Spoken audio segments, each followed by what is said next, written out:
Welcome to Shadow of Truth, the boy who vanished after homecoming, the unsolved Senmeti of Blake Chappell, Georgia 2011, the perfect night that never ended. If you love true crime stories that send chills down your spine, make sure to hit that like button, subscribe, and turn on notifications, because this story is going to leave you speechless. It was October 15th, 2011. The kind of crisp Georgia evening that promised memories, laughter, and everything a 17-year-old could hope for. Blake Chappell, a charming and soft-spoken teen from Sonoya, had been looking forward to this night for weeks. It was his East Coweta High School homecoming dance, and for him, life finally felt perfect. He had the right suit, a matching tie he'd rushed to buy that same afternoon, and a girlfriend he adored, Ryan. Together, they were the picture of young love and innocence. To everyone who knew him, Blake was that kid, the one who smiled easily, helped friends without being asked, and carried a quiet kindness that made people trust him instantly. When his mother Melissa helped straighten his tie before he left, she remembered thinking how grown up he looked. For years, it had just been the two of them against the world, rebuilding their lives after a difficult move from Jonesboro. For Melissa, that move was supposed to be a fresh start, a way to protect her son from the chaos that once surrounded them. But that night, everything she feared would come true. The homecoming glow. Blake arrived at Ryan's house just before the dance. Her mother, Shannon, drove them to dinner and then to the school gymnasium, lit with shimmering blue streamers and echoing music. Friends remembered him laughing, dancing, and taking what felt like 100 pictures. By midnight, the dance had ended, and the group headed to Rion's home to wind down with a movie. Around 11:30 p.m., Blake texted me, Lissa, to let her know how perfect the night had been, his voice glowing with excitement. He told her he had spent the night at his friend Austin's place, just like he promised. For Melissa, it was a relief. Her son was happy, safe, and sound, or so she thought, a walk into the cold. After watching the movie, Ryan's mom drove Blake to Austin's home in Noonan, Georgia. The boys hung out for a while, grabbed snacks from a nearby gas station, and cracked jokes until late into the night. But sometime around 2 a.m., Blake's phone lit up with a text from Ryan. They began messaging back and forth. Maybe it was nostalgia, maybe it was teenage restlessness. Whatever it was, Blake suddenly decided to sneak out and walk back to see her again. A 3-mile journey alone, under the dim glow of streetlights. Austin, half asleep but supportive, lent him his hoodie and house keys so Blake could return easily. Then Blake stepped out into the night. At 4:30 a.m., he reached Ryan's house. He climbed through the window, whispering her name, but their reunion didn't last long. Ryan's grandmother caught him and told him to leave. Respectful, Blake apologized and headed out quietly into the early morning fog. Dressed in dark pants, that borrowed jacket, and a soft smile Ryan would never forget. The final texts. As he walked back toward Austin's neighborhood, Blake kept texting Ryan. He told her he had been stopped by a police officer who asked for his ID. It sounded routine, maybe a curfew check, but it was strange. There were no police patrols in that area at that hour, at least none that logged a stop. His last message came minutes later. It's so cold. After that, silence. When the sun rose over Sonoya that morning, Blake's phone stopped responding. Ryan called, Austin called, no one picked up. By mid-morning, word spread. Blake Chappell was missing. The panic sets in Melissa. A's phone rang just after 8 a.m. Ryan's mom was on the other end, asking if Blake had come home. The question made her stomach drop. He hadn't. He was supposed to be safe with Austin. Melissa rushed to the area, retracing the streets between her son's last known locations. She checked gas stations, called friends, even asked strangers. Someone claimed to have seen Blake around 7:30 a.m. near a convenience store, asking when it would open, but that lead faded quickly.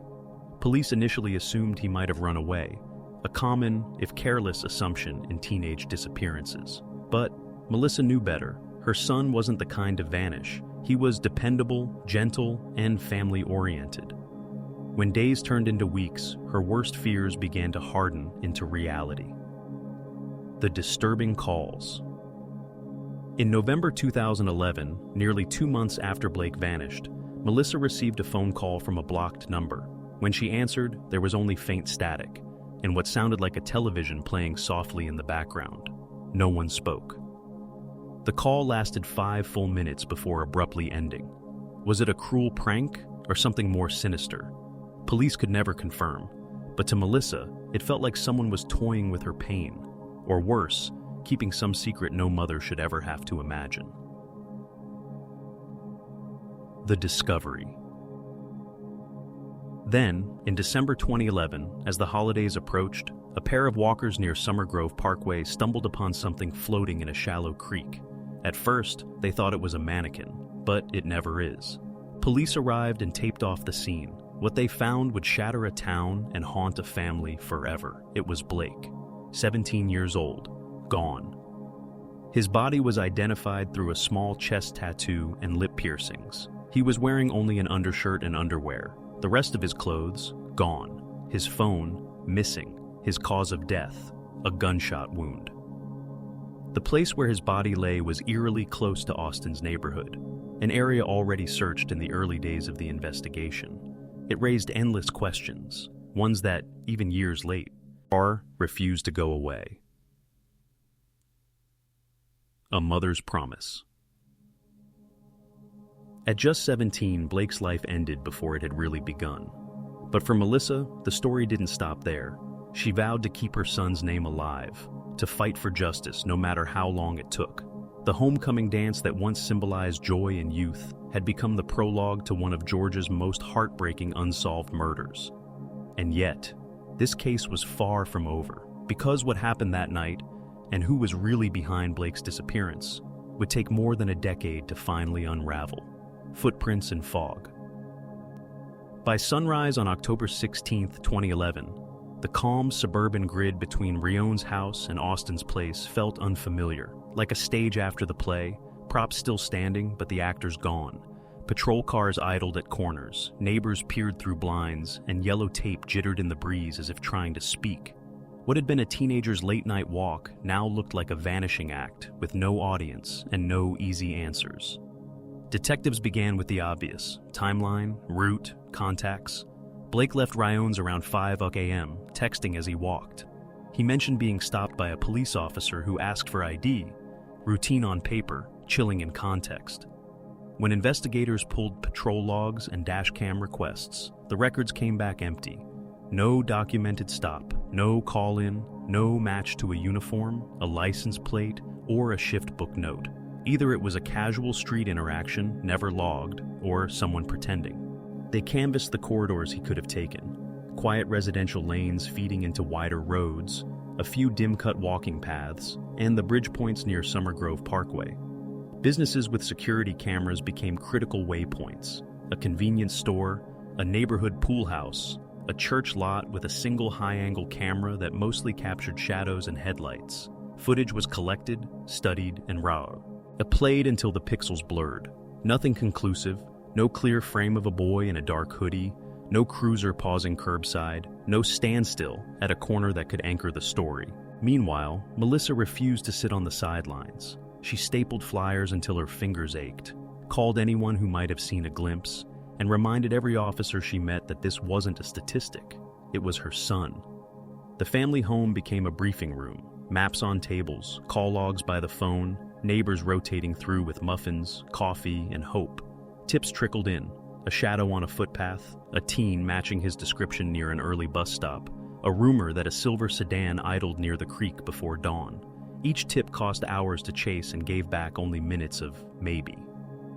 Then came the call: blocked number, faint television noise, no voice, like a message left on mute. 5 minutes of static stretched into 5 years in Melissa's head. Was it a prank? Someone who knew something? Someone involved? The police looked into it, but the trail thinly dissolved. If there was a fingerprint in that silence, it didn't stick. December arrived with twinkling lights and long shadows. The discovery in the creek near Summer Grove closed one set of questions and opened a dozen more. The space between Blake's last text and that water grew into a canyon of what-ifs. Why only an undershirt and underwear? Where were his clothes? His phone? Had someone taken him elsewhere first, then returned under cover of darkness to dump the body close, too close to the neighborhood already searched? In the weeks that followed, theories multiplied like reflections in the water. Online sleuths hypothesized everything from impersonation of a police officer to a targeted ambush. Some fixated on the Jonesboro incident from May, the enraged stepfather, the threats, the bruises. Others pointed toward proximity, Austin's neighborhood. Why was the body found so near? Was it coincidence, convenience, or something more complicated? Investigators listened politely to rumors and then returned to the much hard. A work of evidence, triangulating cell towers, reconstructing movement patterns, comparing witness recollections against actual distances and time stamps. But as the seasons turned, the case cooled. No murder weapon surfaced, no clothing, no phone ping to reawaken a map of that morning. The creek kept its secrets, the woods too. The file thickened, the narrative thinned. One by one, the immediate possibilities were tested and set aside. The community kept Blake's name alive. Candlelight vigils, school assemblies, a senior class that graduated with an empty seat, but official updates slowed to a whisper. Still, Melissa would not let the world forget. She called the station. She asked the hard questions. She widened the circle. Billboards, interviews, anniversaries of the disappearance marked with firm, unshakable pleas. Even as the headstones in the cemetery lost their sharpness to weather, her focus never did. Every year, she renewed the same promise. I will bring you justice, son. I will. Time is a strange investigator, cruel in what it takes, generous in what it sometimes returns. A decade after the creek, forensic science had sharper edges. Digital forensics could reconstruct movement like a ghost map. Databases that once existed in separate rooms now sat on the same screen. People who were tight-lipped in 2011 had, by 24, moved, married, divorced, drifted, and sometimes talked. Then, a flicker, March 24. The Noonan Police Department, alongside the Georgia Bureau of Investigation, quietly announced new evidence. They did not say what it was. They rarely do. But they did say enough. 3 arrest warrants issued in the Sharpsburg area tied to fresh leads in the case. The statement read like a door creaking open in a house everyone believed was empty. It didn't mean the case was solved. It did mean someone, somewhere, had said or done something that pulled a thread. And that thread was attached to the night Blake walked home. Speculation reignited. Was it DNA? A recovered firearm linked by ballistics? A digital trail once overlooked? A jailhouse conversation overheard and recorded? The agencies held the line. Ongoing investigation. The family reinflated an old lungful of hope and braced for the wait. Then came September 25. The headline was as blunt as a judge's gavel. An arrest in the murder of Blake Chappell. The name attached. Scotty Elliott Smith, age 38. He had not been on early public lists, not held up in message boards as a central figure. If he'd been in the margins of the file, his ink was faint. The official summary was simple and staggering. During an interview, Scotty confessed. He was charged with murder, aggravated assault, tampering with evidence, possession of a firearm during the commission of a crime, and concealing a death. For a moment, the air in the community changed, relief colliding with disbelief, anger rising through gratitude, the quick arithmetic of what does a confession mean for truth? Detectives who had lived with the case since 2011 went back to square one with better tools. A confession is not the end. It's a beginning that needs a bridge. Corroboration, timelines, physical links, motive. Why Blake? Why that night? How did their paths cross?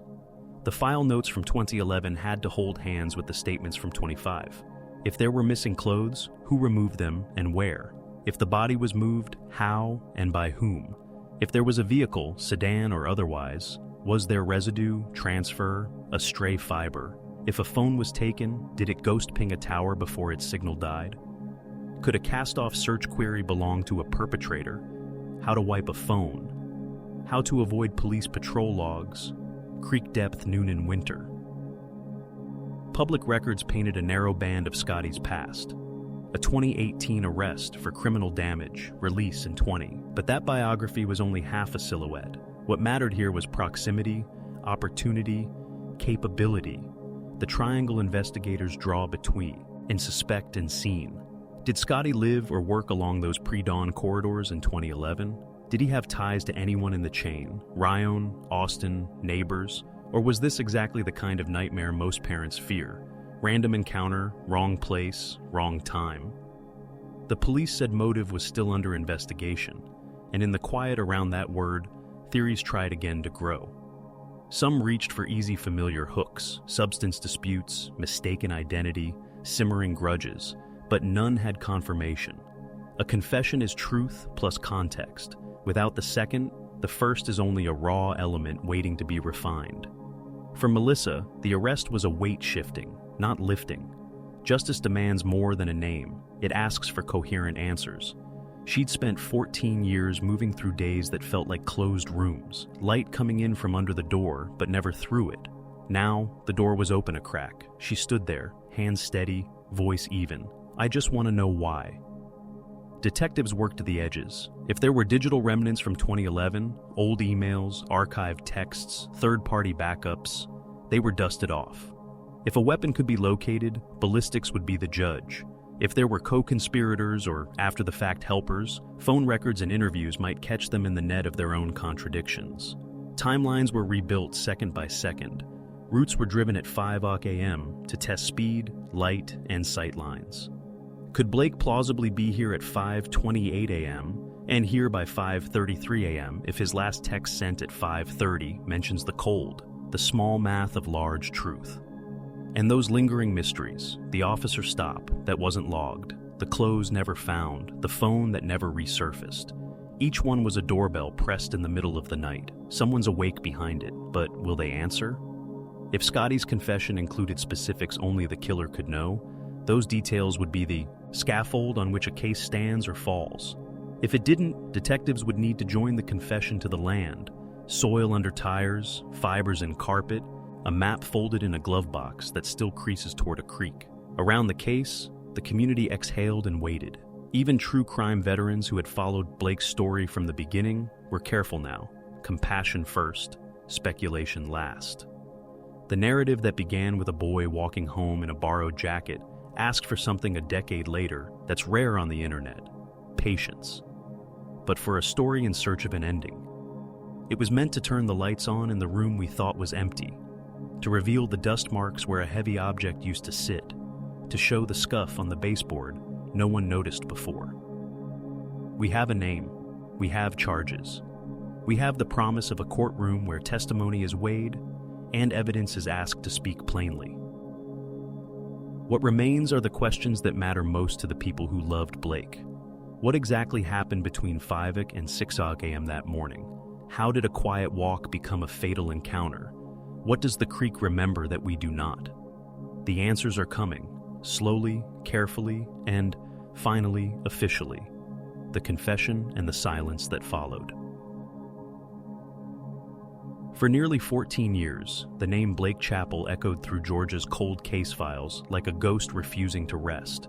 Each year, on the anniversary of his disappearance, candlelight vigils glowed near Summer Grove Parkway, where his body had been found.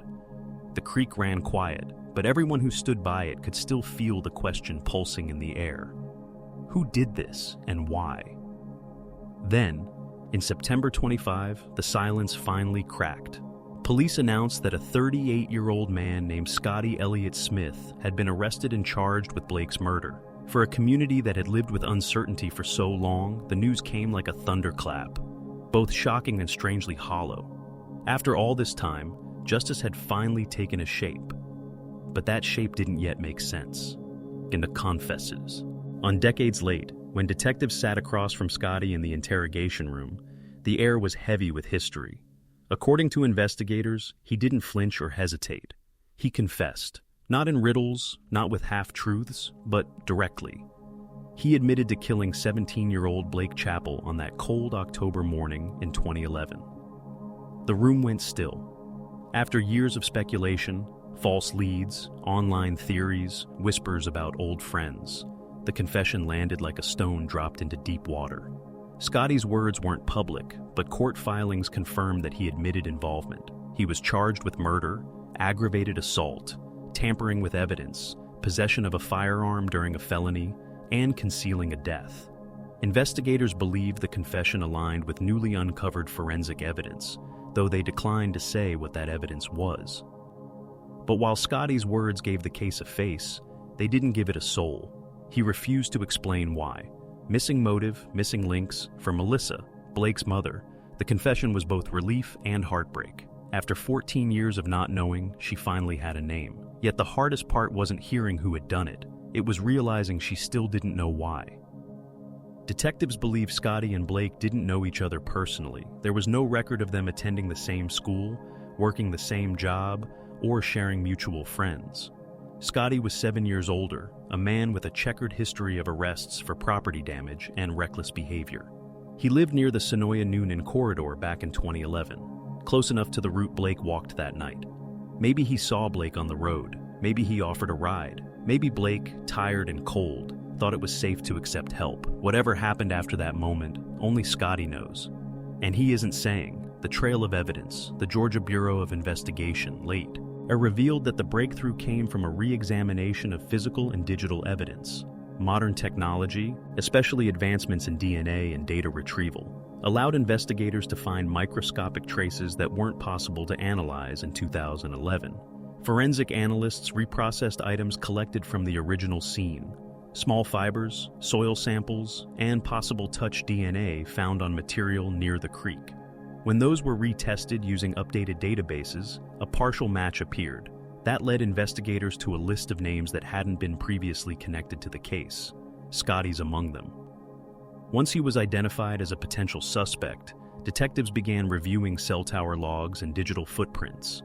Scotty's phone data from 2011 placed him near the Summer Grove area within the time frame of Blake's disappearance. Combined with witness statements and the DNA match, it was enough to justify an interview and, soon after, a confession. The courtroom wait. When Scotty appeared in court for the first time, the small Coweta County courtroom was packed. Reporters filled the benches, their cameras trained on the man at the center of one of Georgia's most haunting cases. Melissa sat in the front row. Her hands trembled, not from fear, but from the exhaustion of 14 years of waiting. She wanted to see the man who had taken her son's future. Scotty stood silently beside his attorney, his eyes cast downward. When asked to speak, he said little more than, "I understand the charges."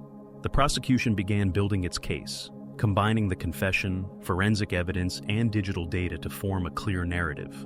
They alleged that Scotty encountered Blake as he walked home, armed with a weapon, and for reasons still unknown, killed him. They also believed Scotty had disposed of Blake's belongings, clothes, phone, and possibly the firearm, before leaving his body near the creek. Even as the case moved forward, detectives remained tight-lipped about specifics. "We want to make sure," said one investigator in a press release, "that when justice is delivered, it's unbreakable, the family's resolve." In interviews after the arrest, Melissa's voice was calm but unwavering. "I just want to know why," she said. "What made you see my son that night and decide he shouldn't come home? He didn't deserve that. He was just a kid." She had spent over a decade fighting to keep Blake's name alive, writing letters to news outlets, appearing on local TV, organizing fundraisers for awareness. Every year she visited his grave with fresh flowers, promising him that she wouldn't stop until justice was done. Now, justice seemed within reach, but closure still felt distant, because no verdict, no sentence could ever rewind time to that October night. The homecoming photos still sit framed on her mantle, Blake in his dark suit, smiling at the camera, tie perfectly matching Ryan's dress. It's the image she holds on to, the one that refuses to fade, the questions that still haunt. Even with the confession, there are mysteries that may never be answered. Who made that eerie silent phone call in November 2011? The one that lasted exactly 5 minutes. Was it Scotty, mocking the family, or someone else entirely? Why did Blake's phone never reappear, despite searches of nearby ponds, woods, and landfills? And what about the fake officer Blake texted about that night? Did Scotty impersonate law enforcement to lure him closer? Or was that message a tragic misunderstanding? Blake mistaking a stranger's flashlight for a badge? For investigators, the search for motive continues. But for Melissa, the motive doesn't matter anymore. What matters is that people remember her son, the way he smiled, the way he helped others, the way he wanted to live. The legacy of a boy named Blake. Today, the name Blake Chappell stands for more than a case file. It's a story of a small town that refused to forget, of a mother who never gave up, and of how time and technology can finally bend toward justice. His former classmates still share memories online, about his jokes, his kindness, the way he could turn a bad day around. Each year, his friends gather at the creek to light candles and tell stories. Some have children of their own now, and they bring them too, to teach them not about fear, but about hope. Because even when justice comes late, it still matters. Blake's story reminds us that no one truly disappears, Melissa said during a 25 memorial. They live on through the people who keep searching, who keep believing. Thank you for watching this 3-part true crime documentary on the haunting story of Blake Chappell. If you're new here and this case moved you, please like this video, subscribe to the channel, and turn on notifications so you don't miss future episodes. Every week, we tell stories like this, stories of mystery, loss, and the fight for truth. If you wanted to go further, consider joining the channel to support future investigations, or pick up our It's Never a Mannequin merch below, a tribute to every case that deserves to be told. And as always, I'm your host, Shadow of Truth, thanking you for watching and reminding you, behind every mystery, there's a mother still waiting for answers.